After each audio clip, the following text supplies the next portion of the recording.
Hello, I have a 1-week-old baby now, a 1-week-old baby and a 1-year-old. It's kind of crazy. I look wild because I washed my hair last night and I did not have the strength to do anything with it, so it's just dried naturally. And I just wanted to have like a little keepsake video for whoever's watching this, if my little baby's watching this one day. So I had a cesarean a week ago and I'm still really feeling it. I still have all my stitches in. I have this attached to my stitches. It's in all the layers of bandages, and you just have to keep it on and it vibrates and stuff. And it's supposed to airlock the stitches. My stomach is really sore, my bowels are a mess, I just feel very ill. I'm living on like dry toast because I really can't eat anything else. I've been bawling my eyes out this morning, an emotional wreck. I'm just breastfeeding him, so I have my water, this that's obviously attached to my cesarean bandages that I'm just putting there. I think it's stopped working because it's supposed to flash okay, and then today it started flashing this one, and it only lasts 7 days, this system, and then you take it off yourself and you just throw it in the bin, and then someone comes round that day to check on your stitches and everything. So I think it's just stopped working. I then have some dry toast. I look like actual death. I was feeding till 3 a.m. last night, and then I got a phone call from the midwife saying we're coming round. So they're gonna weigh the baby, but look at my cesarean scar. So I had to take off all the bandages this morning, but they haven't given us much time, and so they just like say, oh, we're going to be there within the hour. So ideally, I thought I had more time today to kind of like soak the bandages before I ripped them off, because they're all like vacuum sealed with tape and everything, but I didn't have time to do any of that, so Don just had to like rip the thing off. Oh my gosh. But I finally have that monitor. It's now not attached to me anymore, so that is going to be so good.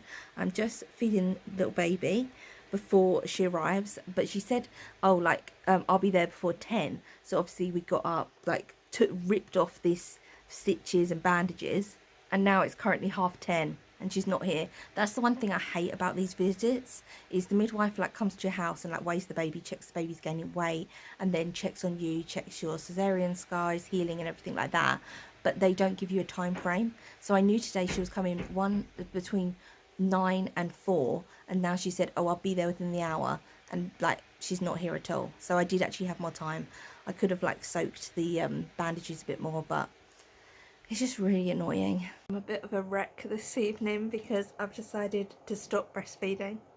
So I've been just breastfeeding for 2 weeks now, and when he was first born I like gave him a bit of formula. The midwife's coming tomorrow, so she's going to weigh him, but I just know that by his like demeanour, and he's crying all the time, like he's just not getting enough from me. I feel really, really bad that like I can't do this thing, and I couldn't do it first time round.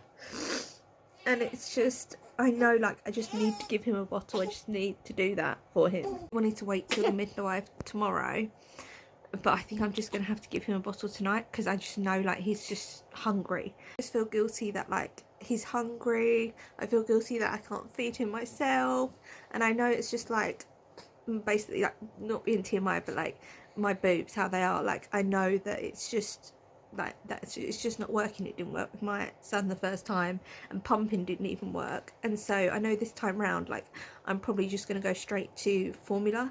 I was formula fed myself and it's not a big deal, but it just feels like just the guilt, like the outside guilt, that I should be doing it. And I don't want to like get into it, but it's just how my like body is that I know there's like 2 things that basically make breastfeeding really difficult. So I've been using nipple shields, and I think the thing as well is that like for the past 2 weeks, this is ridiculous, it's crying, but like for the past 2 weeks I've done everything. Like I have fed on demand every 2 hours, night and day. I have tried so hard that I was like, maybe last time I just wasn't trying hard enough, and then this time to do everything and it didn't work out.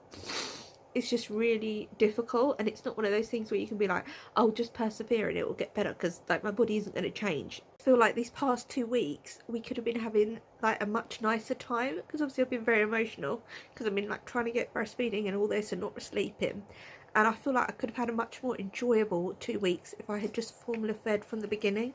Then it would have been he would have been happier and it would have been much more enjoyable. But because of the guilt of it, I did it, and it wasn't worth it, is basically what I'm trying to say. I know that like in a month's time this won't matter, and I know that my hormones are like raging inside of me right now.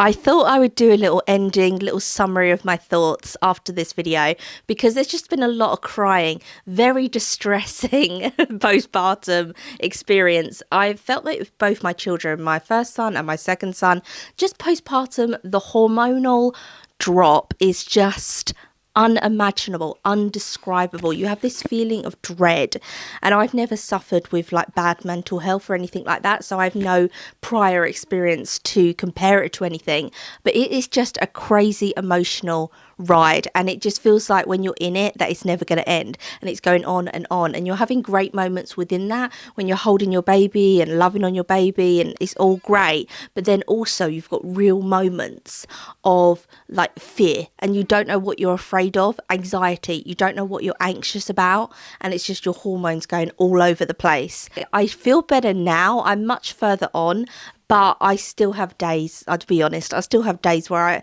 feel this dread and this like something's going to go wrong, this fear, this high anxiety, like adrenaline, and I have no idea why. I also wanted to put in 2 things that I've subsequently found out that I had, which might be why my journey was the way it was. So I got postpartum hives. I don't know why I find this, sorry, I just kicked you, but I just think it's the weirdest thing.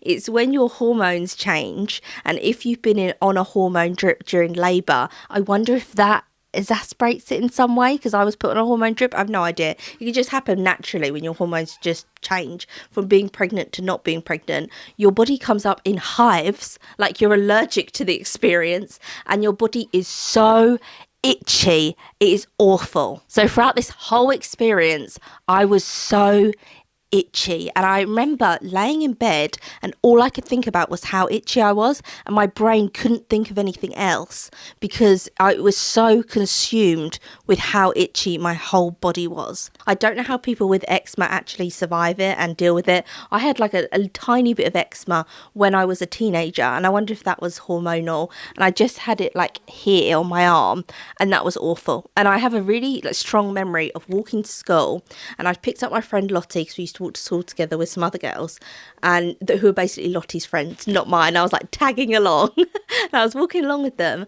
and I couldn't listen to what they were talking about because I was so consumed with this like patch on my arm and how itchy it was, and how the feeling of like I need to itch it, not I want to, like I need to do it, but I knew that was making it worse. So I had postpartum hives, and I also had a bug from the hospital. So when I had stayed in the hospital after my C-section, I basically couldn't eat anything. I was just eating dry toast and soup, and then I'd have this terrible stomach ache, and I'd have to go to the toilet, and it was just awful.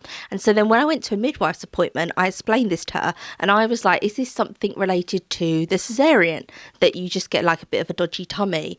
And she said, no, you've got a bug. She knew I had a bug because of all my symptoms and feeling nauseous as well. And she said, oh, every midwife I know has got a bug at the moment. My littlest boy has just woken up, so I'm going to go now. But if you are postpartum, then just be very kind to yourself. And if you know a woman who's going through postpartum, just be really kind to her, because her hormones are going absolutely wild. There's no other way to describe it. It's just such a strange and massive transition.